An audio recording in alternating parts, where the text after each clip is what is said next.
Bwana Maimasa ameweza kufichua ukweli ambao watu wengi hawakuweza kujua juu ya yale ambayo yanayoendelea sasa hivi katika mitandao ya kijamii kuhusiana na Zuchu kuweza kuondoka nyumbani kwa Mama Dangote. Unaambiwa kitu ambacho bibi Zuchu alichoweza kukifanya, hata Diamond mwenyewe hakuweza kutegemea kama angeweza kufanyiwa kitu kama hiki. Maana kila mtu anaamini ya kwamba hiki kinachoendelea sasa hivi ni moja kati ya kitu kikubwa sana ambacho ingeweza kutengeneza familia iliyo bora, na wengi wao waliweza kusema kiukweli tunatakiwa kuweza kuwa makini sana katika familia ambazo tunazoingia nazo, kwani kuna vingi ambavyo vimeweza kutokea na kila mtu anatamani sana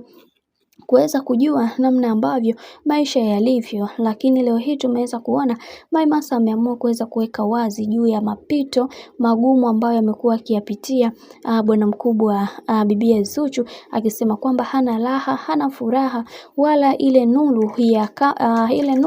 ya mwanzoni pia haipo kabisa, na hii ni kutokana na Diamond Platnumz kwa mambo ambayo amekuwa akimfanyia, na wengi wao waliweza kuzungumza vingi, ila yote kila kitu kimekwenda kuwa sawa, na Zuchu kwa upande wake alitamani kuweza kuwafanya watu wengine waweze kuwa katika misingi na mikakati iliyo bora zaidi. Hivyo kwa hiki kimewafanya watu wengi waweze kuamini ya kwamba Zuchu ni mwanamke ambaye anajielewa na kujitambua. Ingekuwa ni watu wengine angeshaweza kufanya maamuzi magumu kabisa toka kipindi kile ambacho alichokuwa na bwana mkubwa Diamond Platnumz. Bwana, mambo ni mengi sana juu ya hiki ambacho kinachoendelea sasa, maana mimi nataka nikukumbusha kitu kimoja. Kama ndo mara yako ya kwanza, basi usisahau kusubscribe, kulike, kushare pamoja na kucomment, maana ukifanya hivi utakuwa umejiweka katika nafasi nzuri ya wewe kuweza kuenjoy na kufurahi pia katika channel tupendwa hii hapa ya Bizoza Media.